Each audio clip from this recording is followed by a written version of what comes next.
نبی صلی اللہ علیہ وسلم نے فرمایا کہ ایک دن کا اعتکاف جہنم سے ایسے دور کر دیتا ہے جیسے زمین اور آسمان.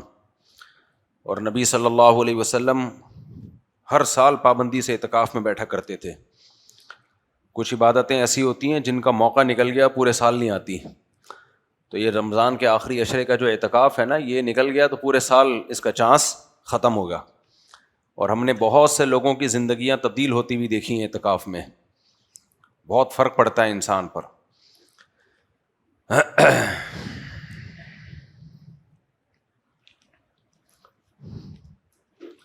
الحمد للہ نحمده ونصلی علی رسولہ الکریم، اما بعد فاعوذ باللہ من الشیطان الرجیم، بسم اللہ الرحمن الرحیم.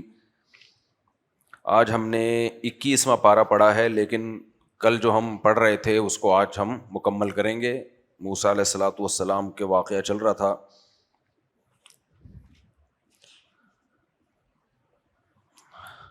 حضرت موسیٰ علیہ الصلوۃ، رمضان 2026، میرے کچھ لوگ پرانے 1901 کے بیانات بھی چلا رہے ہوتے ہیں، تو اس لیے مجھے یہ تھوڑا سا اناؤنس کرنا پڑ جاتا ہے. حضرت موسیٰ علیہ الصلوۃ والسلام کا واقعہ قرآن مجید نے بیان کیا کہ موسیٰ علیہ السلام کی ماں نے اللہ کے حکم پہ آپ کو صندوق میں ڈالا، اور وہ فرعون کے محل میں وہ صندوق نکلا. پھر اللہ تعالیٰ نے حضرت موسیٰ علیہ الصلوۃ والسلام کو قتل ہونے سے بچا لیا، محبت ڈال دی دل میں.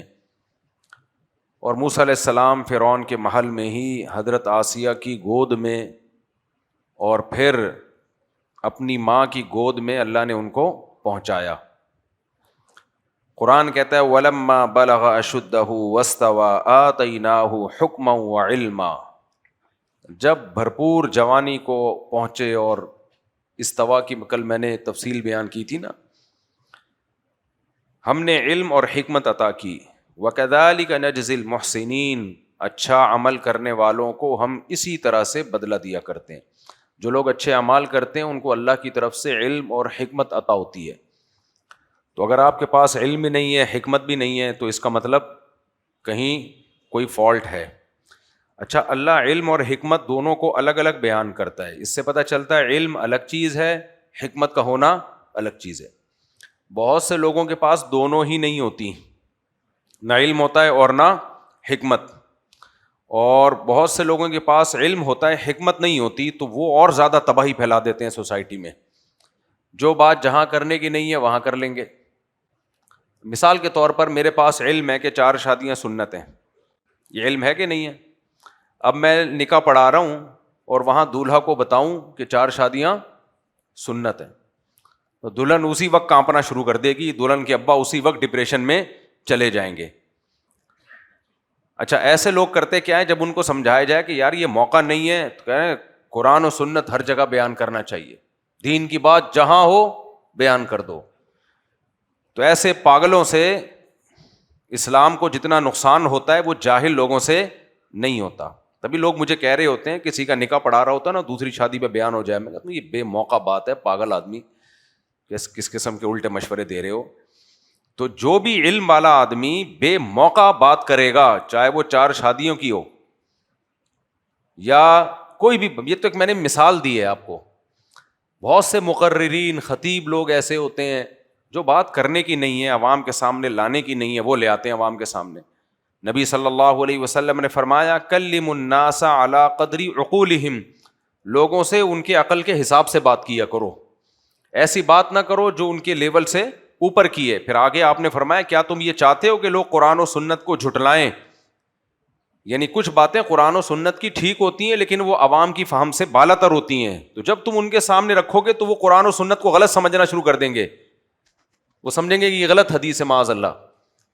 تو اس لیے یہ بہت اہم بات ہے. دعوت میں حکمت بہت اہم ہے. نصیحت کب کرنی ہے؟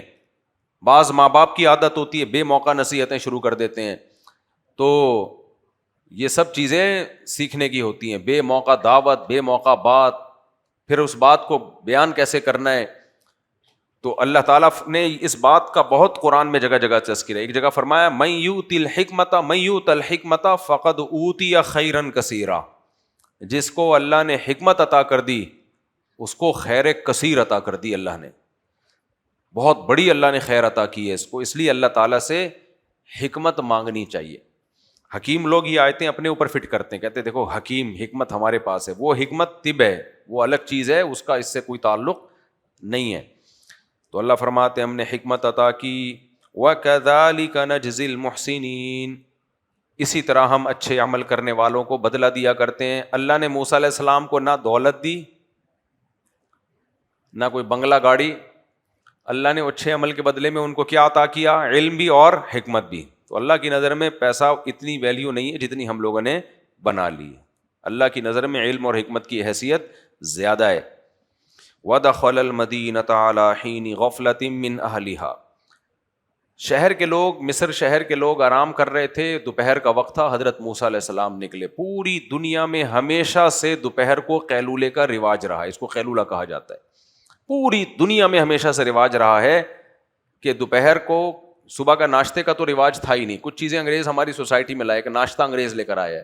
قدیم عربی میں ناشتے کا لفظ ہی نہیں ہے, حالانکہ عربی کتنی فصیح زبان ہے. یہ جو فطور عربی میں ناشتے کو کہتے ہیں یہ جدید عربی ہے, قدیم عربی میں ناشتہ تھا ہی نہیں. ہم نے بھی اپنے بڑوں سے سننا ناشتہ واشتہ ہندوستان میں جانتے بھی نہیں تھے ہوتا کیا ہے. 11-11:30 بجے دوپہر کا کھانا ہوتا تھا اور رات کا کھانا مغرب کے فوراً بعد, یہ 2 کھانے ہوتے تھے. اسی کا قرآن میں بھی تذکرہ ہے, بک رہتا ہوں عشیہ, دن میں بھی کھانا ملے گا, شام کو بھی کھانا ملے گا. تم اللہ پہ توکل کرو گے, صبح دوپہر بھی کھانا ملے گا, شام بھی کھانا ملے گا.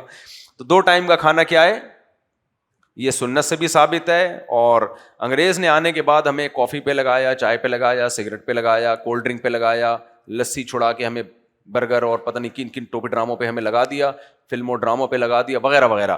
اس نے ایک اور کام کیا کہ ناشتے پہ بھی لگا دیا ہمیں. میں بھی کرتا ہوں لیکن مذہب کا لیبل نہیں لگاتا اس پہ.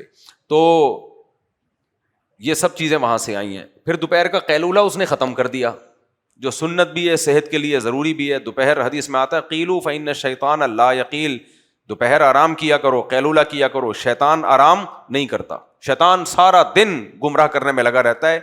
کمبخت کو اتنی توفیق نہیں ہوتی 1 گھنٹہ کے لیے تو آرام سے لیٹ جا, لوگوں کی جان چھوڑ دے. تو فرمائے سارا دن کام کرنا کس کا کام ہے؟ شیطان کا کام ہے.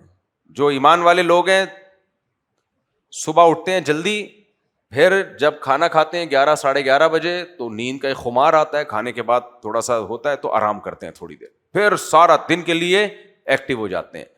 تو ہمیشہ سے تو کوئی وجہ ہوگی حضرت موسیٰ علیہ السلام نے آرام نہیں کیا ہوگا, لیکن پورا شہر آرام کر رہا تھا. بعض دفعہ کوئی کام ہوتا ہے. تو حضرت موسیٰ علیہ السلام اس غفلت کے وقت میں نکلے. غفلت کا لفظ اس لیے قرآن نے بیان کیا کہ آگے جو واقعہ ہوا وہ پبلک نے دیکھا نہیں, کیونکہ سب آرام کر رہے تھے. ہمارے ایک جاننے والے تھے, کسی شہر سے آئے, کوئی گاؤں کے قریب کوئی شہر ہے, تو کہنے لگے کہ ہمارے گاؤں میں سارے لوگ قیلولہ کرتے ہیں, عادت ہے, باپ دادا سے چلی آ رہی ہے, سو جاتے ہیں سب نا. تو لوگوں نے کہا چوریاں نہیں ہوتی جب سب سو رہے ہوتے ہیں؟ کہہ رہے چور بھی سو رہے ہوتے ہیں اس وقت, ایسا سونے کا رواج ہے. وَدَخَلَ الْمَدِينَةَ عَلَى حِينِ غَفْلَةٍ مِّنْ أَهْلِهَا فَوَجَدَ فِيهَا رَجُلَيْنِ يَقْتَتِلَانِ, آپ نے 2 بندوں کو دیکھا کہ آپس میں لڑائی جھگڑی. اقتتال کا معنی صرف قتل کرنا نہیں ہوتا, خوب گتھم گتھا بھی ہوتا ہے.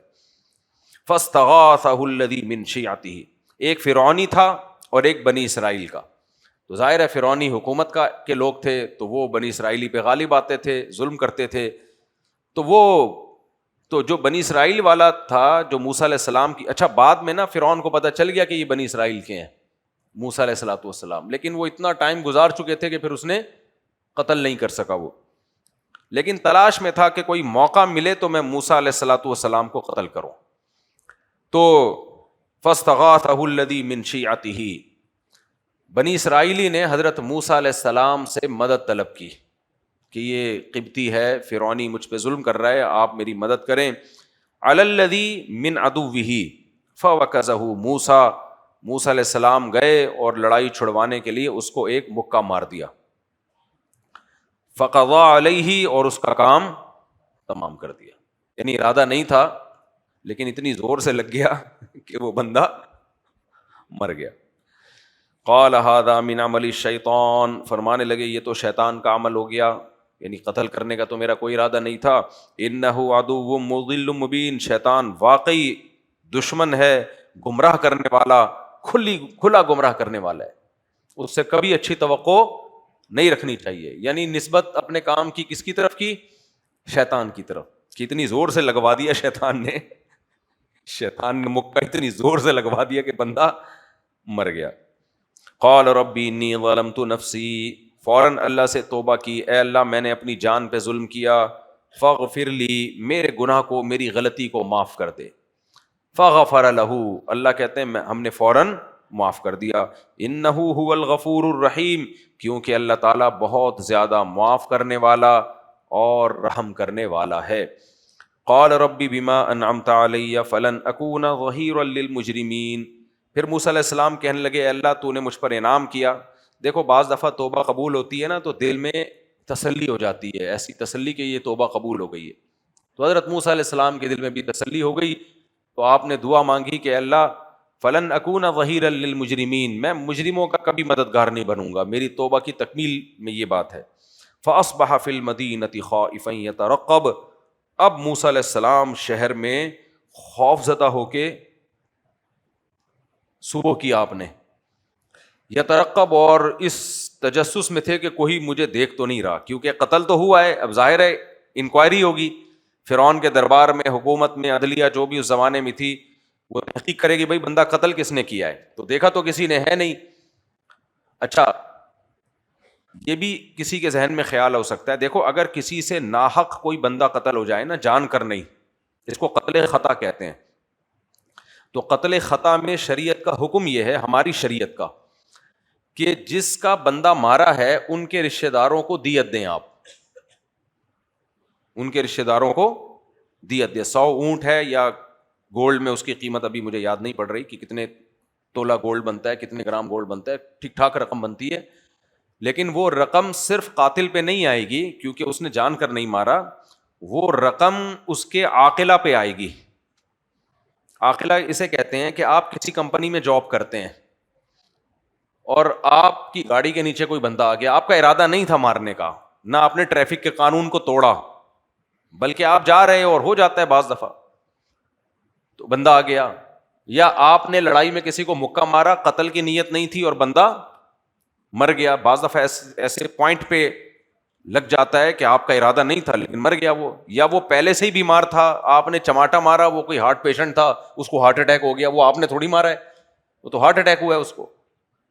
تو قتل خطا میں، یا آپ کسی جانور کو شکار کر رہے تھے، گولی چلی اور کوئی بندہ سامنے آ گیا غلطی سے، ایسے بھی بہت واقعات ہوتے ہیں، شکار کرنے گئے، ہرن کو مار رہے تھے، لگ کسی اور کو گیا، تو اس کو قتل خطا کہتے ہیں. تو قتل خطا میں کیا ہے کہ دیت دینی پڑے گی مقتول کے وارثوں کو، اس کی بیوی کو، اس کے بچوں کو. تو اب کیا ہے کہ قتل خطا یہ دیت آپ پر لازم اکیلے پر نہیں ہوتی. آپ کسی کمپنی میں جاب کرتے ہیں نا، کسی ادارے میں، تو ان ادارے کے تمام افراد پر تقسیم ہوگی 3 سال کی قسطوں میں. یعنی شریعت کا قانون یہ ہے کہ جس ادارے میں آپ جاب کر رہے ہیں، کوئی ایک رجسٹرڈ ایسی جگہ ہو جس میں آپ سب کے نام آتے ہوں، تو وہ ان تمام لوگوں پر، وہ ادارہ اس کا ذمہ دار ہوگا. سمجھ میں آ رہی ہے بات؟ یعنی شریعت نے ان کو پابند بنایا ہے کہ تمہارا بندہ ہے، اس سے یہ کام ہوا ہے، تو اب سب کی تنخواہوں سے تھوڑے تھوڑے پیسے کٹیں گے ہر مہینے. وہ بہت تھوڑا بن جاتا ہے سب پہ آ کے، لیکن مقتول کے وارث کو بہت زیادہ فائدہ ہو جاتا ہے. تو اس کے دل میں جو انتقام کی آگ ہے وہ بھی ٹھنڈی ہو جاتی ہے، اور قاتل کو اس کی حیثیت سے زیادہ سزا بھی نہیں ملتی. تو یہ بہت اچھا قانون شریعت نے بنایا کہ جو جہاں یہ جاب کر رہا ہے نا، جو بھی ادارہ ہے، وہ ادارہ دے گا اور سب کی تنخواہوں سے کاٹے گا، اور 3 سال تک قسطوں کی صورت میں یہ رقم مقتول کے وارثوں کو دی جائے گی. اور اللہ کی طرف سے جو قاتل کو کے لیے کفارہ ہے، یعنی مالی تو اس پہ بہت زیادہ بوجھ نہیں آ رہا، لیکن 2 مہینے کے لگاتار روزے، یہ اس کی سزا ہے. سمجھ میں آ رہی ہے بات؟ یہ کفارے کے طور پر اس کو رکھنے پڑیں گے. اب سوال پیدا ہوتا ہے اس نے جان کے نہیں کیا، تو بھائی جان کے نہیں کیا، لیکن شریعت پھر بھی اس کو پنشمنٹ دیتی ہے، کیونکہ کچھ نہ کچھ کوتاہی بعض دفعہ انسان کی طرف سے ہوتی ہے، تو لوگ اس کوتاہی سے بچیں. تو اس میں خوب سمجھ لیں، آپ کی گاڑی کے نیچے کوئی بندہ مر گیا تو 60 روزے لازم ہے. بعض دفعہ ایسے کئی دفعہ کیس آئے ہیں کہ عورت سو رہی ہے، کروٹ لی تو اس کا بچہ اس کے نیچے آ کے دب گیا، تو عورت پہ بھی دیت بھی لازم ہوگی اور 60 روزے بھی اس پہ لازم ہوں گے. تو اس طرح کی غلطیوں سے جب کوئی بندہ مر جاتا ہے تو 60 روزے لازم ہوتے ہیں. اب سمجھو اس بات کو. یہاں ایک سوال پیدا ہوتا ہے کہ حضرت موسیٰ علیہ الصلوۃ والسلام نے گرفتاری کیوں نہیں دے دی کہ بھائی میں دیت دینے کے لیے تیار ہوں, جو بھی اس زمانے میں دیت ہوگی, کیونکہ جو بندہ گیا اس کی دیت تو بنتی ہے نا, تو دیت دینے کے لیے تیار ہوں, اور جو کفارہ ہے وہ اس زمانے کی شریعت میں جو بھی ہوگا وہ تو اللہ جانے, حضرت موسیٰ علیہ السلام جانے کہ روزے ہیں یا نہیں ہیں, کیا ہے.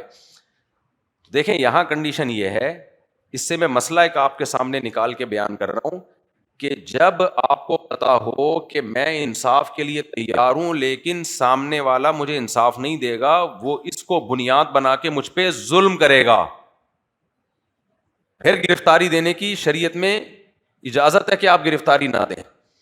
ایسے کیسز ہمارے پاس بھی آتے ہیں, غلطی سے بندہ مر گیا تو اب خطرہ یہ ہوتا ہے کہ کوئی اور اس سے اپنی دشمنی نکالے گا پھر کورٹ میں, اور دشمنی نکال کے اتنی سزا اسے ملے گی جتنی بنتی نہیں ہے. ایسی صورت میں پھر نکل لے پتلی گلی سے, کیونکہ جو سزا بنتی ہے وہ تو لینا, جو نہیں بنتی وہ کیوں اس کے اوپر ڈالی جا رہی ہے. تو ہماری عدالتوں میں اس طرح بھی ہو رہا ہوتا ہے. تو یہاں بھی یہی تھا کہ موسیٰ علیہ السلام کو معلوم تھا کہ غلطی سے بندہ مرا ہے, اور سب کو پتا ہے مکے سے انسان مرتا نہیں ہے, جب کسی کو قتل کرنا ہوتا ہے تو گولی سے مارا جاتا ہے یا چھرے سے مارا جاتا ہے, مکوں سے کبھی بندے کو نہیں مارا جاتا. قتل یعنی سب کو پتا ہے کہ میں بے گناہ ہوں, یعنی میں نے جان کے نہیں مارا, لیکن یہ جو کیس مجھ پہ ڈالیں گے وہ کون سا کیس ڈالیں گے, قتل نفس کا. تو یہ ظلم تھا موسیٰ علیہ السلام پر, اس لیے حضرت موسیٰ علیہ السلام نے جا کے بتایا نہیں کہ میں نے بندہ مارا ہے. ان کو پتا تھا یہ ناجائز فائدہ اٹھائیں گے اس کا, اور مجھے ویسے ہی قتل کرنے کا بہانہ تلاش کر رہے ہیں تو مجھے قتل کر دیں گے. اس لیے موسیٰ علیہ السلام نے یہ شو نہیں کیا, اور موسیٰ علیہ الصلوۃ والسلام خوفزدہ ہوئے اور یترقب یعنی دیکھ رہے تھے. ترقب کا مطلب اس جستجو میں تھے کہ کہیں کوئی مجھے دیکھ تو نہیں رہا, یعنی اس احتیاط سے سفر کر رہے تھے. کوئی ایسا تو نہیں ہے کہ کوئی مجھ پہ اشارہ کر رہا ہو کہ یہ کل انہوں نے بندہ قتل کیا ہے, لیکن کسی کو پتا نہیں تھا. قرآن کے انداز بیان سے پتا چلتا ہے کہ اس بنی اسرائیلی کے علاوہ کسی کو معلوم نہیں تھا کہ یہ جو بندہ مرا ہے یہ کس کے مکے سے گیا ہے, حضرت موسیٰ علیہ الصلوۃ والسلام. کوئی نشان بھی نہیں ہے نا, کچھ بھی نہیں ہے, تو کیسے پتا چلے گا. تو فاصبح فی المدینۃ خائفا یترقب, خوف زدہ بھی تھے اور احتیاط بھی کر رہے تھے. اس سے معلوم ہوتا ہے بھائی پیغمبر بھی خوف زدہ ہو سکتے ہیں. خوف, اپنی جان کا خوف ہونا, گرفتاری کا خوف ہونا, یہ سب چیزیں نیچرل ہیں, اس کا بزرگی سے کوئی تعلق نہیں ہے. سانپ کا ڈر بھی انسان کو لگتا ہے, بم کا ڈر بھی لگتا ہے, ہر چیز, یہ اس کا دینداری سے کوئی تعلق نہیں ہے. فَإِذَا الَّذِي اسْتَنصَرَهُ بِالْأَمْسِ يَسْتَصْرِخُهُ, حضرت موسیٰ نے دیکھا اچانک وہی بنی اسرائیلی جس کی حضرت موسیٰ نے مدد کی تھی وہ دوبارہ حضرت موسیٰ کو مدد کے لیے بلا رہا ہے. کسی اور سے اس کا جھگڑا چل رہا ہے, وہ بھی فرعونی سے. قال له موسیٰ انک لغوی مبین, حضرت موسیٰ سے غلطی یہ ہو گئی, حضرت موسیٰ نے کہہ دیا کہ تو بڑا نالائق ہے. کل کسی سے جھگڑا کر رہا تھا, آج کسی اور سے جھگڑا کر رہا ہے. قرآن کہتے ہیں فلما ان اراد ان یبطش بالذی هو عدو لہما, حضرت موسیٰ نے ارادہ کیا کہ قبطی کو جا کے پکڑیں گے, کیونکہ پتا تھا کہ یہ قبطی لوگ ظلم کرتے ہیں تو اس کو پکڑیں گے جا کے. لیکن وہ بنی اسرائیلی سمجھا کہ موسیٰ علیہ السلام نے چونکہ ڈانٹا مجھے ہے تو اب شاید مجھے پکڑیں گے. آئیے سمجھ میں, اب کس کو پکڑیں گے, مجھے. تو تھوڑا سا صبر کر لیتا وہ, لیکن اس سے صبر نہیں ہوا اور چیخ اٹھا وہ, یا موسیٰ اترید ان تقتلنی کما قتلت نفسا بالامس, اے موسیٰ تو یہ چاہتا ہے کہ آج مجھے قتل کر دے کہ جیسے کل تو نے بندہ قتل کیا ہے. یہ کہنا تھا اور بات جنگل میں آگ کی طرح پھیل گئی کہ اچھا کل جو مرڈر ہوا تھا وہ کس نے کیا تھا, موسیٰ علیہ السلام. یہ اتنے نالائق تھے بنی اسرائیلی. سمجھ میں آ رہی ہے بات؟ حالانکہ اس بنی اسرائیلی کو بھی پتا تھا کہ وہ جان کے تھوڑی ہوا تھا اور مجھے ایسے تھوڑی ماریں گے کہ میں مار ہی دیں. تھوڑا سا اپنے قوم کے ہیں, موسیٰ علیہ السلام نیک ہیں, تھوڑا سا برداشت کر لو, بعد میں جا کے الگ سے بیٹھ کے ان کو سمجھا دینا کہ آپ تھوڑا ہاتھ ہلکا رکھیں, ٹھیک ہے, تنبیہ کر دینا. لیکن وہی ہے نا بے صبری والا کام, کتنی بڑی مشکل میں حضرت موسیٰ علیہ السلام کو ڈال دیا. تو بات جنگل میں آگ کی طرح پھیلی اور فرعون کے محل تک پھیل گئی کہ وہ جو قبطی نے کہا اچھا کل جو ہمارا بندہ مرا تھا وہ آپ نے مارا تھا. اور پھر فرعونیوں نے مشورہ کیا اور دربار میں فیصلہ ہوا کہ حضرت موسیٰ علیہ السلام کو قتل کر دیا جائے. وہ تو بہانے تلاش کر رہا تھا کسی طرح قتل کیا جائے. ان تريد الا ان تكون جبارا في الارض وما تريد ان تكون من المصلحين. اے موسیٰ تو زمین میں سرکشی چاہتا ہے, تو اصلاح نہیں چاہتا. وہ بنی اسرائیلی حضرت موسیٰ علیہ السلام کو جنہوں نے کل بچایا تھا اسی شخص کو, اس کو الٹا تانے دے رہا ہے. وہ کیا کہہ رہا ہے کہ اے موسیٰ تو اس زمین میں فساد مچانا چاہتا ہے, تو اصلاح کرنا نہیں چاہتا. معاذ اللہ. وجاء رجل من اقصى المدینة یسعی, شہر کے کنارے سے ایک شخص دوڑتا ہوا آیا. قال یا موسیٰ, کہنے لگا اے موسیٰ, ان الملأ یأتمرون بک, دربار میں تیرے بارے میں مشورہ ہو رہا ہے, لیقتلوک, کہ تجھے قتل کر دیا جائے. وہ تھا فرعون کی قوم کا آدمی, لیکن چونکہ حضرت موسیٰ کی سیرت کو دیکھ چکا تھا, نیک لوگ جہاں رہتے ہیں لوگوں کو ان سے محبت ہو جاتی ہے, تو اس نے آ کے راز فاش کر دیا, خبر لیک کر دی. اس کو کیا پتا تھا کہ میں تو ایک شخص کو بچا رہا ہوں, لیکن میرا یہ عمل اتنا مبارک والا عمل ہے کہ آخری کتاب میں اللہ میرا تذکرہ کرے گا اور قیامت تک ان آیتوں کو تلاوت کیا جائے گا. تو اس لیے میرے بھائی کسی بے گناہ کی مدد کرنا, کسی مظلوم کی مدد کرنا بہت ثواب کی بات ہے. آج کل میں نے دیکھا ہے لوگ نیوٹرل ہو جاتے ہیں. ہمارا معاملہ تھوڑی ہے بھائی, ہمارا معاملہ نہیں. جن دنوں میں کراچی میں دہشت گردی ہو رہی تھی نا بہت زیادہ, 2011-12 کی بات ہے, تو ٹارگٹ کلنگ بہت ہو رہی تھی اور قوم پرستی کی بیس پہ پٹھان, مہاجر, پنجابی, سرائی کی لڑائیاں ہو رہی تھیں. تو میں قوموں کا نام تو نہیں لوں گا, دوبارہ جنگ نہ شروع ہو جائے. تو کسی قوم کا کوئی بڑا دہشت گرد تھا, تو اس کو ہدف دیا گیا کہ فلاں جگہ جا کے نا ایک لڑکا ہے اس کو اڑا دے جا کے. اس کے دل میں رحم آیا کہ یار میں ایسے بے گناہوں کو اپنے لیڈروں کے کہنے پہ مارتا رہوں, بچے یتیم ہو جائیں, بیویاں بیوہ ہو جائیں, کتنا ظلم ہے. اس نے ایک رات پہلے جا کے اس کے گھر میں اس کو خبر دی کہ کل میں تجھے مارنے کے لیے آؤں گا, مجھے آرڈر ملا ہے, میں مجبور ہوں, تو یہاں سے بھاگ جا. آئی بات سمجھنے؟ تو میں نہیں چاہتا کہ تو مرے. مجھے یہ اطلاع ملی, میں نے کہا یار چلو ہے دہشت گرد لیکن کسی انسان کو بچایا تو نا اس نے. تو جس کے دل میں رحم ہوتا ہے وہ نہیں دیکھ, وہ پھر کوشش کرتا ہے کہ بچاؤں بھائی. اچھا یہ ٹارگٹ کلر ایسے تھے کہ یہ اگر نہ مارتے تو ان کو اڑا دیتے. پھر جو قومی اور لسانی لڑائیاں چل رہی تھیں نا ان میں یہ حال ہوا تھا. تو ان میں جل کے دل میں ذرا رحم تھا, یہ جا کے پہلے بتا دے بھائی مجھے آرڈر ملا, تو یہاں سے غائب ہو جا. تو وہ آئے. تو کسی کی مدد اگر موقع مل رہا ہو گھننے نہیں بن جایا کرو. میں نے یہ بھی دیکھا ہے خاندانی لڑائیاں ہو رہی ہیں, ان کا مسئلہ ہے بھائی, آپ انوالو ہو کے اس میں سلو کرانے کی کوشش کرو. ہر چیز میں میرا مسئلہ نہیں ہے, میرا مسئلہ نہیں ہے. کراچی میں یاد ہے نا لاشیں تڑپ رہی ہوتی تھی, گاڑیاں گزر جاتی تھی, ہمارا مسئلہ نہیں ہے. کیا یار انسانیت بھی کوئی چیز ہوتی ہے بھائی. کوئی جھگڑا آیا ہے, مجھے جب پتا چلتا ہے نا کوئی جھگڑا چل رہا ہے اور مجھے بیچ میں ڈالا گیا, میں کبھی بھی کوشش نہیں کرتا کہ ٹرخاؤں ان کو, کبھی نہیں کوشش کرتا کہ جاؤ میرے پاس ٹائم نہیں ہے. مجھے ڈر لگتا ہے کہ کہیں اللہ کا عذاب نہ آ جائے. بھائی ٹائم نکالو اس کے لیے. اگر آپ سے ہاں وہاں ٹائم نہیں دیتا جہاں مجھے پتا ہے میرا جانے کا کوئی فائدہ ہے ہی نہیں. جہاں مجھے پتا ہوتا ہے کہ کوئی فائدہ ہوگا تو پھر میں ٹائم نکالتا ہوں. یہ آپ کی ذمہ داری ہے کہ آپ ٹائم نکالیں. یہ تکبر ہے کہ بولا ٹائم نہیں ہے میرے پاس, تو کیا دنیا میں کیا کرنے کے لیے آئے ہو بھائی آپ؟ کل آپ پہ بھی مسائل آ سکتے ہیں, ہر شخص پہ آ سکتے ہیں مسائل. لوگ کہتے ہیں ہمارے پاس ٹائم نہیں ہے. تو یہ گوروں کا ہے, یہ ہر چیز کو کمرشل کر دیا انہوں نے. انگریزوں میں ہر چیز کمرشل ہے. کوئی سلو بھی کرانی ہوگی نا تو اس کے بھی پیسے ہیں, ان کے کاؤنسلنگ کے لیے مخصوص لوگ ہوتے ہیں, وہ پیسے لیتے ہیں. ٹائم پاس کرنے کے الگ پیسے ہیں. آپ کے ٹائم پاس نہیں ہو رہا, آپ کسی کو فون کریں, جمشید 1 گھنٹے کے لیے آ جا میرے پاس, 1 گھنٹے کے جمشید $1 لے گا آپ سے. جاپان میں تو چل رہا ہے, جاپانیوں کے جمشید کبھی دیکھا آپ لوگوں نے؟ تو ہر چیز کمرشل نہیں بناؤ بھائی. انسانیت بھی کوئی چیز ہوتی ہے, انسانیت کی خدمت فری پھوکٹ میں بھی کر دیا کرو. چلیں آگے چلتے ہیں ہم. تو حضرت موسیٰ بھی تو گئے تھے نا, جب اس نے بنی اسرائیلی نے بلایا تھا میری مدد کریں, تو وہ بھی جا کے کہہ سکتے تھے تم دونوں کا مسئلہ ہے. کہہ سکتے کہ نہیں کہہ سکتے تھے کہ تم دونوں کا مسئلہ ہے, میں کیوں پڑھوں بیچ میں. لڑائیاں اب میں نے دیکھا ہے, ہم بچپن میں 2 لڑائیاں دیکھتے تھے نا تو لوگ آ کے چھڑواتے تھے. اب میں نے دیکھا ہے 2 بندے لڑ رہے ہوتے ہیں, لوگ تماشا دیکھ رہے ہوتے ہیں کھڑے ہو کے. لوگ تماشا دیکھ رہے ہوتے ہیں کہ مرنے دو ان کو, غلط ہے, چھڑواؤ آپ. مجھے اپنے اسکول کا بھی ایک واقعہ یاد آیا, اگر مجھے نہ چھڑوایا جاتا تو آج میں اس دنیا میں نہ ہوتا. ہمارے اسکول میں نا 8ویں کلاس میں ایک لڑکا بڑا دہشت گرد ٹائپ کا تھا, بہت مارتا تھا لڑکوں. جلدی سنا رہا ہوں تاکہ واقعہ نہ رہ جائے. تو میں بڑا بیزار تھا اس سے. گزرتے گزرتے کیوں کونی مار دی, ایسے چھیڑ دیا. وہ بہت نا جیسے ہوتے ہیں کلاس میں بدماش, تو ہم بڑے تنگ تھے اس سے کہ یار مجھے بہت غصہ آیا. ایک دن میں نے کہا اس کے میں انتقام لیتا ہوں, اس کی ناک پہ میں رکھ کے لگاتا ہوں. لیکن تھا وہ بڑا طاقتور اور گینگ سا تھا اس کا پورا, اسے ٹانگ پہ ٹانگ رکھ کے ڈیسک میں ایسے بیٹھتا تھا بدماش بن کے. تو میں گیا, میں نے جا کے زور سے اس کی ناک پہ لگایا. مجھے وہ مکہ آج تک یاد ہے, جتنا کھینچ کے میں اس کو توقع نہیں تھی کہ کوئی اس طرح بھی مار سکتا ہے.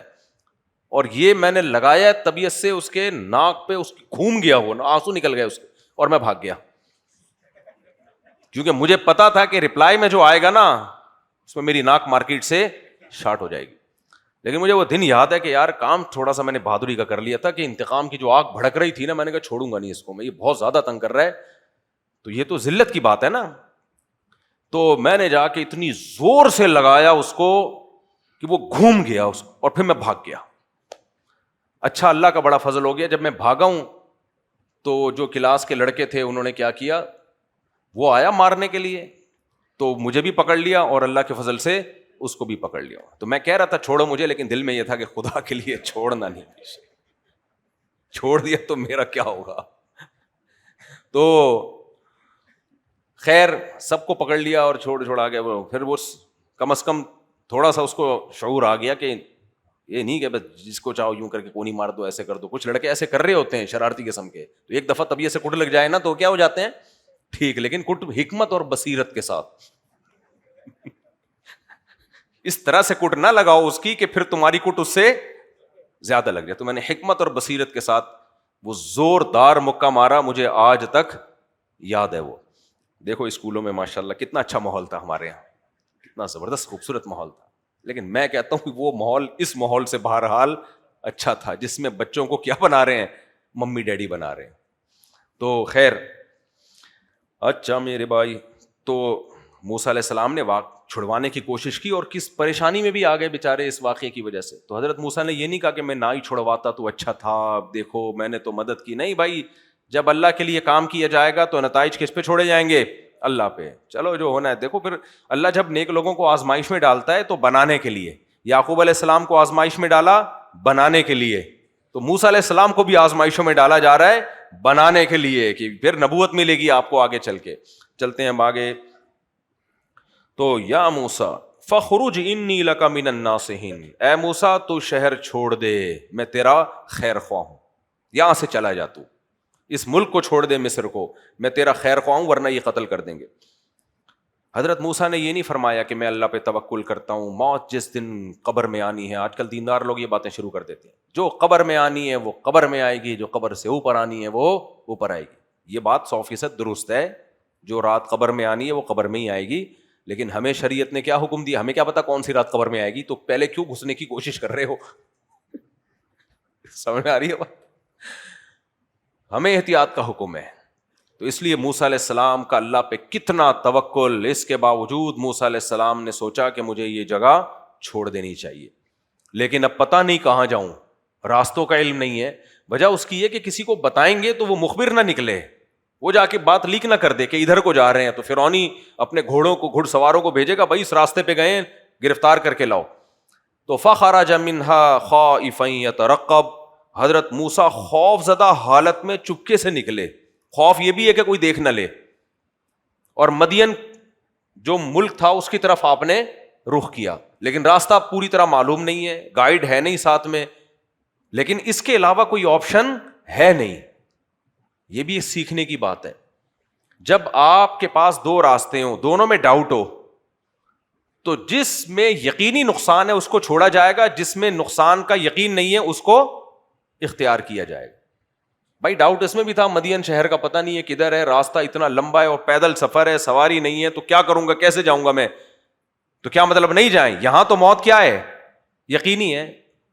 جیسے ڈاکٹر بعض دفعہ آپریشن کرتے ہیں نا, رسک لیتے ہیں, بھائی بندہ مر بھی سکتا ہے, تو پیشنٹ کہتا ہے پھر کیوں آپریشن کر رہے ہیں, کہہ رہے ہیں آپریشن نہیں کیا تو 100% مرے گا, صحیح ہے نا, کیا تو مرنے کا چانس 50% ہو جائے گا. تو پھر ڈاکٹر فیصلہ کرتا ہے بھائی آپریشن کرنا پڑے گا. اس طرح دنیا میں بھی یہی اصول ہے کہ جہاں آپ کے پاس کوئی تیسرا آپشن نہیں ہو تو پھر آپ کو وہ کام کرنا پڑے گا جس میں رسک ہے, یقینی نقصان سے بچنا ضروری ہے. ایسے موقع پہ بھی لوگ فیصلہ نہیں کر پاتے اور اسی میں زندگی برباد کر دیتے ہیں. فخرج منها خائفا يترقب, خوف زدہ ہو کے نکلے, یترقب, قال ربی نجنی من القوم الظالمین, پھر اللہ سے دعا مانگی, اے اللہ مجھے ظالموں سے نجات دے دے. یہاں بھی دیکھو اسباب اختیار کیے نجات کے, اس کے بعد دعا مانگی کہ میرے بس میں تو یہی ہے کہ میں فی الحال یہ جگہ چھوڑوں, آگے کا راستہ معلوم نہیں ہے, تو اس میں کس سے دعا مانگوں؟ اللہ سے. ہم لوگ کیا کرتے ہیں, نہ کوئی احتیاطی تدبیر, اور وہیں دعاؤں کو فوکس کیا ہوتا ہے ہم نے کہ دعا سے کام ہو جائے گا. دعا اسباب آپ نے پورے اختیار کرنے, اس کے بعد دعاؤں کو فوکس کرنا ہے. پھر اللہ سے دعا مانگ رہے, پھر اللہ مدد بھی کرتا ہے, جیسے موسیٰ علیہ السلام کی مدد کی. تو وَلَمَّا تَوَجَّهَ تِلْقَاءَ مَدْيَنَ, پھر مدین شہر کا جب رخ کیا, قَالَ عَسَىٰ رَبِّي أَن يَهْدِيَنِي سَوَاءَ السَّبِيلِ, راستہ معلوم نہیں ہے لیکن اللہ سے امید ظاہر کی کہ اللہ سے مجھے امید ہے کہ وہ مجھے راستہ دکھا دے گا, سجھا دے گا. وَلَمَّا وَرَدَ مَاءَ مَدْيَنَ, بالآخر مدین پہنچ گئے, وہاں الگ حکومت تھی. جب بھی کوئی مسافر کسی ملک کا سفر کرتا ہے نا, پہلے زمانے میں ایسا ہی ہوتا تھا, سب سے پہلے وہ جگہ تلاش کرتا تھا جہاں پانی ہو. پہلے زمانے میں جب بھی ٹریولنگ ہوتی تھی نا, تو لوگ پانی کے پیچھے بھاگتے تھے, کیونکہ پانی سب سے زیادہ ضروری کیا ہے؟ پانی ہے. پانی کے بعد پھر کھانے کی فکر کریں گے نا. تو پانی سے ایک فائدہ تو یہ ہوتا, پیاس بجھتی. دوسرا فائدہ آبادی کا پتہ چل جاتا تھا, کیونکہ پانی جہاں بھی ہوگا نا تو وہاں لوگ آئیں گے. تو وہ صحراؤں سے نکل کے, جہاں بھی پانی ہوتا ہے, کنویں ہوتے ہیں, تو کنواں خود ایک اس کی علامت ہوتی ہے کہ یہاں کوئی انسان ہے بھائی, ورنہ یہ خود کیسے گیا خود بخود. تو حضرت موسیٰ نے بھی یہی کیا, جب شہر پہنچے تو سب سے پہلے کہاں پہنچے؟ ماء مدین, مدین شہر میں کنویں کے پاس جہاں پانی تھا. وجد علیہ امۃ من الناس یسقون, وہاں کچھ لوگوں کو دیکھا جو جانوروں کو, جو پانی پلا رہے ہیں اپنے مویشیوں کو, جانوروں کو. وجد من دونہم امرأتین تذودان, دیکھا کچھ دو لڑکیاں ہیں, بچیاں ہیں, عورتیں ہیں جو اپنے جانوروں کو ہٹا رہی تھیں کہ وہ نہ چلے جائیں پہلے. تو حضرت موسیٰ علیہ السلام کو حیرانگی ہوئی کہ اتنا رش لگا ہوا ہے اور یہ کم عمر بچیاں ہیں, تو یہ کیوں پیچھے دھکیل رہی ہیں اپنے جانوروں کو. وہاں جا کے انہوں نے پوچھا, ما خطبکما, کیا حالت ہے تمہاری؟ قالتا لا نسقی حتی یصدر الرعاء, انہوں نے کہا ہم اس وقت تک نہیں پانی پلا سکتے جب تک یہ سارے جو راعی ہیں, چرواہے ہیں, یہ اپنے جانوروں کو پانی نہ پلا دیں, آخر میں ہمارا نمبر آئے گا. بات سمجھ میں آ رہی ہے کیسے بغیرت قسم کے لوگ تھے یا نہیں تھے؟ ہیں دو بیچاری کم عمر بچیاں کھڑی ہوئی ہیں جانوروں کو لے کے, اور یہ سارے مستنڈے ان کا خیال نہیں کر رہے. یہ سب جب رش سے فارغ ہو گئے تو پھر ان کا نمبر آئے گا. تو حضرت موسیٰ کو بڑا غصہ آیا, تعجب بھی ہوا ہوگا, غصہ بھی آیا ہوگا کہ یہ کیوں ایسا ہو رہا ہے. ہونا تو یہ چاہیے نا کہ بھائی پہلے آپ پی لیں, جو کمزور ہے اس کو انسان ترجیح دیتا ہے.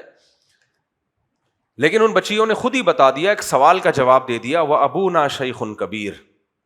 بھائی ایک سوال پیدا ہوتا ہے نا کہ آپ عورت ہو کے مردوں والے کام کیوں کر رہی ہو؟ آپ کے گھر میں کوئی مرد نہیں ہے؟ ان کو آنا چاہیے تھا نا. تو موسیٰ علیہ السلام نے یہ اشکال کیا نہیں, ان بچیوں نے خود ہی بتا دیا ہمارا باپ بوڑھا ہے.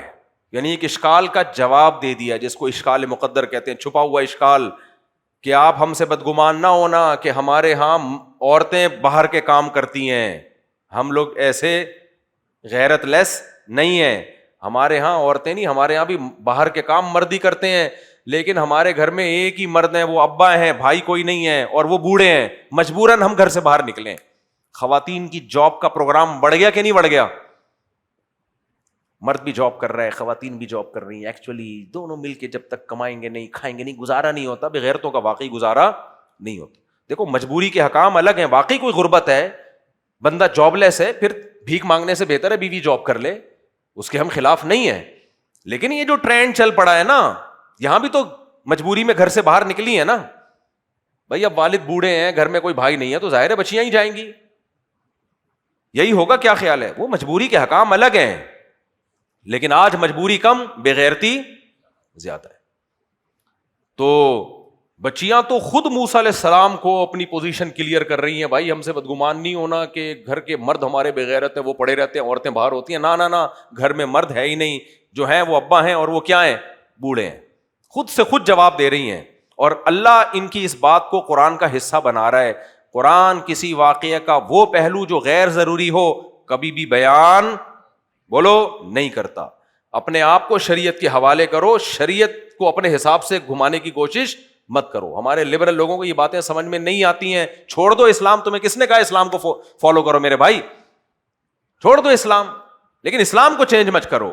اسلام عورت کو گھر کی چار دیواری میں پسند کرتا ہے, بلا ضرورت عورت کے لیے گھر سے باہر کی زندگی کو پسند نہیں کرتا. اور اگر تم بھی وہی نعرے لگاتے ہو جو مغربی دنیا میں ہے, دفع ہو جاؤ یہاں سے, بس انجوائے کرو لائف کو. وہاں ادھر پھر اتنی آزادی نہیں ہے, ادھر تو پھر آگے بھی بہت آزادی ہے. چڈی بنیان پہنے, برقع پہنے, چڈی پہنے, اس کی مرضی ہے. پھر براڈ مائنڈیڈ بنو تو پورے بنو, آدھے مت بنو, منافق مت بنو, پورے ادھر کو ہو جاؤ. آئی بات سمجھ میں؟ آگے چلتے ہیں, کافی اتنا میرا خیال ہے, آگے چلتے ہیں ہم. تو میرے بھائی وہ ابونا شیخ کبیر, ہمارے ابا کیا ہیں, بوڑھے ہیں. فسقا لہما, حضرت موسیٰ علیہ السلام کو ان پہ ترس آیا. دیکھو مسافر ہیں, وہاں بھی خدمت کی کہ اپنی قوم کے بندے پر دیکھا ظلم ہو رہا ہے تو جا کے چھڑوائی لڑائی. حالانکہ نہ حضرت موسیٰ کو اس کے پیسے مل رہے تھے, کیا خیال ہے, کچھ بھی نہیں, لیکن مدد کرنی. اگلے دن دوبارہ دیکھا تو اس کو ڈانٹ تو لگائی, لیکن پھر بھی مدد کے لیے گئے. یہ نہیں کہ کوئی بات نہیں اب نہیں جاؤں گا میں, پھر بھی گئے مدد کے لیے. اور یہاں بھی سب سے پہلا کام کیا ہو رہا ہے, کمزور کی مدد. حضرت موسیٰ یہاں بھی کھڑے ہو کے کہہ سکتے تھے کہ وہ دونوں کھڑی بھی ہیں وہاں, بکریوں کو پانی نہیں پینے دے رہی, ان کا مسئلہ ہے.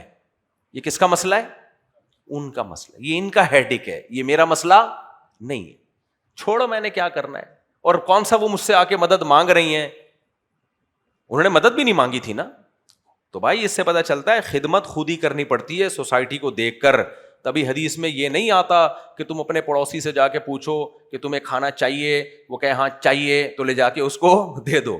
آپ نے فرمایا جو خود پیٹ بھر کے کھائے اس کا پڑوسی بھوکا سوئے تو یہ مومن نہیں ہے. یہ آپ کی رسپانسبلٹی ہے کہ آپ کو دائیں بائیں کا خود سے پتا ہونا چاہیے. اسی میں وہ بغیرت بھائی بھی ہیں کہ ان ایک بھائی کروڑوں کما رہا ہے, دوسرے جاب لیس ہے, اور یہ وہ مانگ رہا ہوتا ہے تو نہیں دے رہا ہوتا یہ پیسے. حالانکہ اس کی ذمہ داری ہے خود دیکھے یار, تو کروڑوں کما رہا ہے, تیرے بھائی کے پاس جاب نہیں ہے, یا اس کے جو ہے خرچے زیادہ ہیں, تو تھوڑا سا خود تعاون کر لے. خود تو پھوٹے منہ کرے گا نہیں, وہ بتائے گا تو بھی اس کو غصہ آئے گا. مارکیٹ میں ہو رہا ہے کہ نہیں ہو رہا ہے؟ ہر آدمی اپنی وہ جو انڈیویجولزم ہے نا, بس میں میری دولت میرے پیسے میں, یہ چل رہا ہے مارکیٹ میں.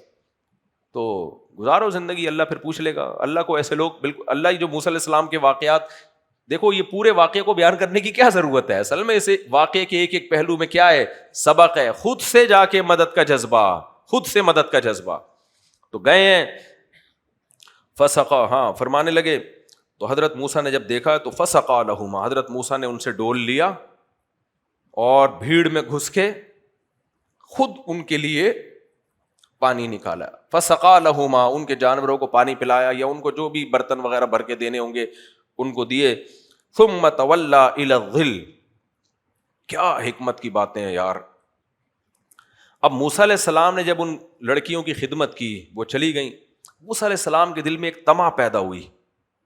ایک طمع سمجھتے ہیں, ایک امید کہ میں نے تو اللہ کے لیے ان کی خدمت کی ہے, میری کوئی نیت ان سے معاوضے کی نہیں تھی, لہذا ان سے کہا بھی نہیں کہ میں نے آپ کو یہ پانی پلایا تو آپ ذرا جا کے گھر میں ذکر کرنا, مجھے آیا ہوں, میں مسافر ہوں, کوئی کھانے پینے کا انتظام نہیں ہے, کوئی جاب نہیں ہے, کوئی رہنے کا ٹھکانہ نہیں ہے, تو ذرا کوئی میں نے آپ کی مدد کی ہے تو آپ بھی تھوڑی سی میری مدد کر دیں.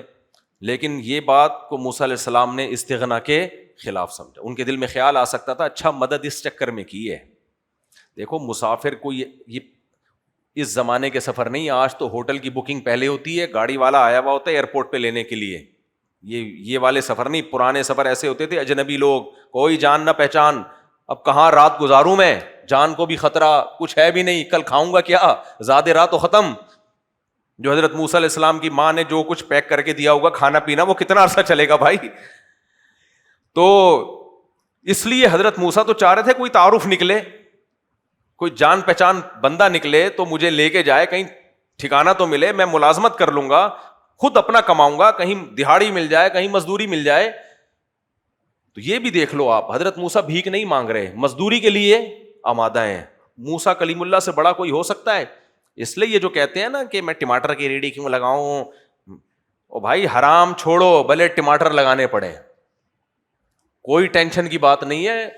بکریاں چرانی پڑیں, کوئی ٹینشن کی بات نہیں ہے. یہ ناک پہ مکھی بٹھا کے جو گھومے گا نا, وہ تکبر سے دماغ اس کا سڑ جائے گا. اللہ نے حلال دیا ہے, زیادہ فیکٹریاں لگاؤ, بزنس کرو. میں نہیں کہہ رہا کہ دکان بند کر کے آپ ٹماٹر بیچنا شروع کر دیں, لیکن اگر حالات خراب ہو گئے, اللہ نہ کرے, تو کوئی بات نہیں. کیا خیال ہے؟ موسیٰ علیہ السلام اللہ توکل گئے, انہوں نے کہا کوئی بات نہیں, کہیں بھی ملازمت ملے, جاب ملے, کچھ بھی ملے, کیا کروں گا, گزارا کروں گا. تو اب ان سے نہیں کہا, لیکن ان کی چونکہ مدد کر لی تھی تو ایک امید ہو گئی کہ شاید یہ جائیں گھر میں اپنے ابا سے ذکر کریں اور ابا مجھے بلائیں اور کوئی کھانے پینے کا, کوئی رہائش کا انتظام ہو جائے. تو دل میں طمع پیدا ہوئی تو ان سے نہیں کہا, لیکن اللہ سے دعا مانگنے لگے. اس میں ہمیں سبق ملتا ہے کہ آپ کے دل میں کوئی طمع پیدا ہو, کہیں سے کچھ امید پیدا ہو, تو اللہ کے سامنے اس کا تذکرہ کرنے میں کوئی حرج نہیں ہے, کیونکہ اللہ کے سامنے استغنا نہیں کرنا, اللہ کے سامنے تو جھکنا ہے, اپنے آپ کو بھکاری بنا کے پیش کرنا ہے. تو حضرت موسیٰ علیہ السلام کے دل میں طمع پیدا ہوئی کہ ایسا ہو شاید یہ جائیں اور اپنے ابا سے کہیں کہ بھائی ایک بندے نے ہماری خدمت کی ہے تو ابا مجھے بلا لیں اور کچھ کھانے پینے کا انتظام ہو جائے, کوئی رات گزارنے کا انتظام ہو جائے. تو آ کے درخت کے نیچے کھڑے ہو کر اللہ سے دعا مانگنے لگے, رب انی لما انزلت الی من خیر فقیر, اے اللہ اگر تو نے میرے ساتھ کسی خیر کا ارادہ کر لیا ہے تو میں اس کا محتاج ہوں, اس ارادے کو پورا کر لے. کہ مجھے لگ رہا ہے کچھ مجھ سے جو تو نے خدمت کروا دی ہے تو اس میں مجھے ایسا محسوس ہو رہا ہے کہ میرے ساتھ کوئی خیر کا ارادہ ہو گیا. یعنی خدمت تو میں نے تیرے لیے کی, لیکن یہ خدمت کا ماحول تو نے پیدا کیا نا, تو ان سے تو میں نے نہیں کہا, لیکن تجھ سے ضرور کہوں گا میں. سمجھ میں آ رہی ہے بات کہ نہیں آ رہی ہے؟ تجھ سے ضرور کہوں گا کہ اگر کچھ ایسا ہے تو کر دے, میں تیری رحمت کا محتاج ہوں. تو اللہ نے دعا قبول کی. فجاءت احداہما تمشی علی استحیاء, ان بچیوں کا باپ بھی کوئی غیرت مند آدمی تھا. ان لوگوں نے کہا کہ شعیب علیہ السلام تھے, لیکن اس بھی کوئی صحیح حدیث سے یہ بات ثابت نہیں ہے کہ وہ شعیب علیہ السلام تھے. جو بھی تھے بڑے غیرت والے, کیونکہ بغیرت لوگ کیا کرتے ہیں پتہ ہے آپ کو, خدمت لے لیتے ہیں, اس کے بعد کہتے ہیں چلو کر دی, بہت زیادہ ہو گیا, دعا دے دی, چلو یار اللہ اس کو جزائے خیر دے, یہی کہیں گے نا, چلو بیٹا اچھا ہو گیا تمہاری کسی نے خدمت کر دی, ٹھیک ہے. نہ نہ نہ, غیرت مند لوگ خدمت اگر ان کی کوئی کرے تو وہ اس کو بھولتے, منہ سے بھولتے نہیں. حضرت موسیٰ کو پتا نہیں تھا کہ میں اگر غیرت مند ہوں تو میرا ٹاکرا جس سے ہوا ہے وہ بھی کیا ہے بھائی, وہ بھی غیرت مند ہے. کوئی خاندانی لوگوں سے اس دفعہ, پہلے بنی اسرائیل سے واسطہ پڑا تھا, کتنی بھی غیرتی کی نا اس نے, اس کی مدد کی, اگلے دن وہی راز فاش کر دیا اس نے. تو اس دفعہ اللہ نے آپ کو کس سے ملایا؟ غیرت مند لوگوں سے. ان کے ابا نے کہا نہ ایسا نہیں ہو سکتا. اپنی بیٹیوں سے کہا کہ کسی نے تمہاری خدمت کی ہے اور ہم اس کو معاوضہ نہ دیں, ہم اس کو اس کا معاوضہ دیں گے, پیسے دیں گے ہم اس کو. دیکھو جو فری میں تمہاری خدمت کر رہا ہے نا, اس کو پیسے زیادہ دیا کرو. ہمارے یہاں پتہ ہے کیا ہے, جو ملازم دیانت داری کے ساتھ ملازمت کرے, سیٹ اس کو نچوڑے گا, ایسے سے نچوڑے گا, کہہ رہے یہ کون سا بھاگا جا رہا ہے, اور تنخواہ کم کرنے کی کوشش کرے گا, اس کی مجبوری سے اور فائدہ اٹھائے گا, اور جو بھاگنے کی کوشش میں اس کی تنخواہیں بڑھاتا رہے گا. یہ غلط ہے. غیرت مند لوگ کیا کرتے ہیں, یار یہ وفادار ہے, یہ کام بھی ٹائم پہ کر دیتا ہے, کم تنخواہ پہ راضی ہے, اس کی تنخواہ زیادہ دو, کیونکہ یہ وفادار ہے, کم پہ بھی میرے ساتھ کام کر رہا ہے. میں سمجھا پا رہا ہوں کہ نہیں سمجھا پا رہا ہوں؟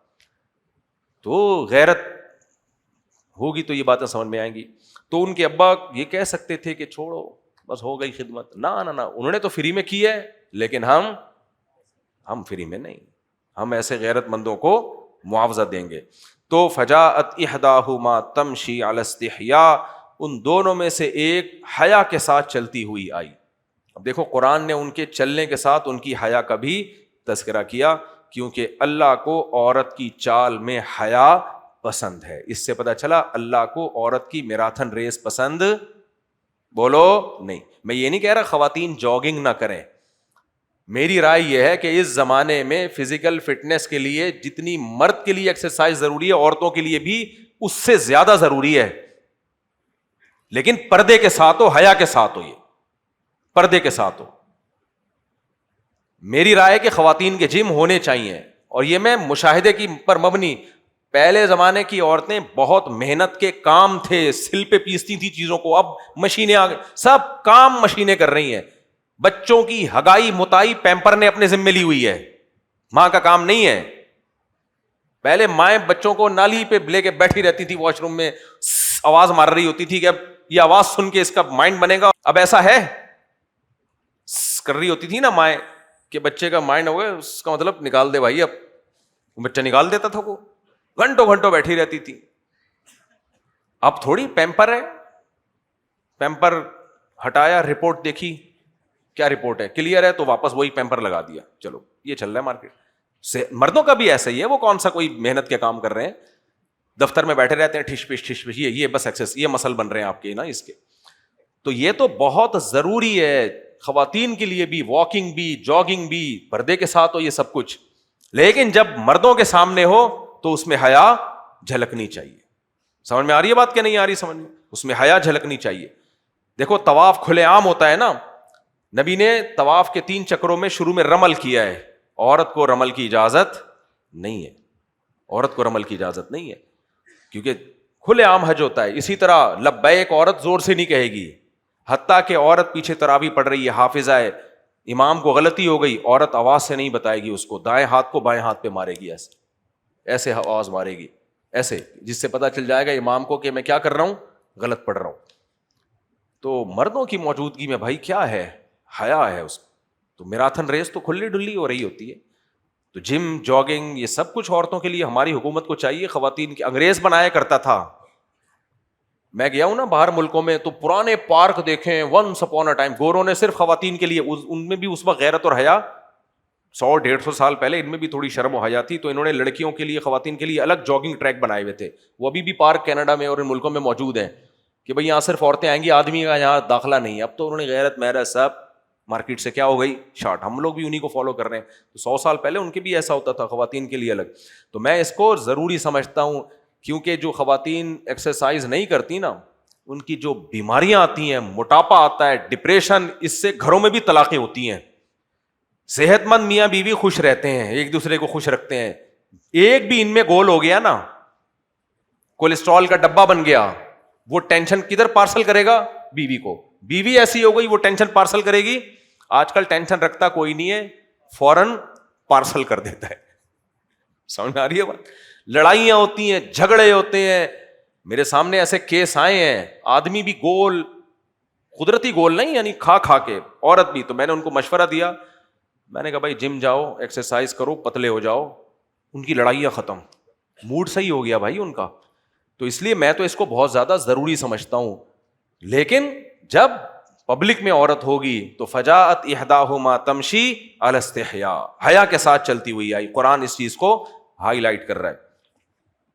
ہمارے ہاں کچھ لوگ اتنے سخت ہو جاتے ہیں کہ وہ اس کے قائل ہی نہیں ہے کہ عورت واکنگ کرے, یا وہ گھروں میں نہیں ہوتا. بھائی آج کل گھر بھی چھوٹے ہوتے ہیں, چلنا پھرنا نہیں ہوتا, کھا کے بیڑا غرق ہو رہا ہے, مر رہے ہیں. پھر جو لاکھوں روپے بیوی کے علاج پہ خرچ ہو رہے ہیں, شوگر, بلڈ پریشر, بیسیوں قسم کی. پھر ایک بڑا مصیبت یہ ہے کہ جب آپ کی بیگم کھا کے گول ہو گئی, پھر آدمی کی اس میں دلچسپی ختم, وہ ادھر باہر جا کے الگ جگہ منہ مار رہے ہیں. وہ ٹی وی پہ جب میڈیا پہ دیکھتا ہے ایک سے ایک ہیروئن نظر آ رہی ہوتی ہے اس کو. دیکھو قدرت کی طرف سے کوئی ہے وہ تو پھر الگ بات ہے نا.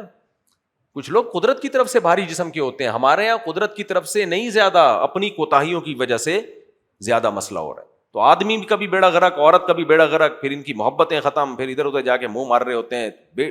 اتنی سارے فسادات کسی کام میں ہو تو شریعت اس کو پسند کرے گی اس کام کو. اس لیے یہ جو ورزش ہے یا یہ سب چیزیں ہیں, یہ شریعت ہی کا حکم سمجھ کے کرنی چاہیے. آگے چلتے ہیں جلدی سے, ہم اس کو واقعے کو مکمل کر دوں میں. اچھا میرے بوئی, بس تھوڑا سا رہ گیا. فجاءت احداہما تمشی علی استحیاء قالت ان ابی یدعوک, کہنے لگی میرے ابا نے آپ کو بلایا ہے, لیجزیک, تاکہ آپ کو بدلہ دیں, اجرا ما سقیت لنا، آپ نے جو ہمیں پانی پلایا ہے یعنی ہمارے جانوروں کو، اس کا میرے والد آپ کو بدلہ دینا چاہتے ہیں. حضرت موسیٰ نے یہ نہیں کہا نہیں مجھے کچھ بھی نہیں چاہیے. نہیں بھائی، جب بغیر لالچ کے بغیر مانگے جو نعمت ملے وہ کس کی طرف سے ہے؟ اللہ کی طرف سے. یہی بیلنس ہے. کچھ لوگ استغنا میں حد سے آگے نکل جاتے ہیں، نہیں جی ہم کیوں کسی، ہم نے فری میں کیا ہے. بھائی آپ کو ضرورت ہے، اب ایک موقع آیا ہے تو کیا کرو گے آپ؟ تو حضرت موسیٰ نے کہا چلو ٹھیک ہے بھائی، اللہ کی طرف سے خود بخود آ رہا ہے تو کیا ہے، آنے دو، یہ تو اللہ نے دعا قبول کی ہے. کتنی بیلنس زندگی ہے یا نہیں ہے، اور قرآن اس پہلو کو بیان کر رہا ہے. کیوں؟ یہی بیلنس ہمیں پیدا کرنے کی ضرورت. نہ لالچ کرنی ہے، اور اللہ کی نعمت آ رہی ہے تو پھر زیادہ فنٹر بننے کی کوشش نہیں کرنی. کچھ زیادہ فنٹر بن رہے ہوتے ہیں نہیں، تو پھر ان پہ جب حالات آتے ہیں تو بھیک مانگ رہے ہوتے ہیں لوگوں سے جا کے. یہ میرا خیال ہے ابھی واقعہ کافی باقی ہے، اس کو ہم کل مکمل کریں گے. تو اعتکاف والے بھی کل ہوں گے، اور اس میں اور بھی اہم اسباق ہیں، اس کو جلدی نہیں گزارنا چاہیے. سبحانک اللہم و بحمدک، نشہد ان لا الہ الا انت،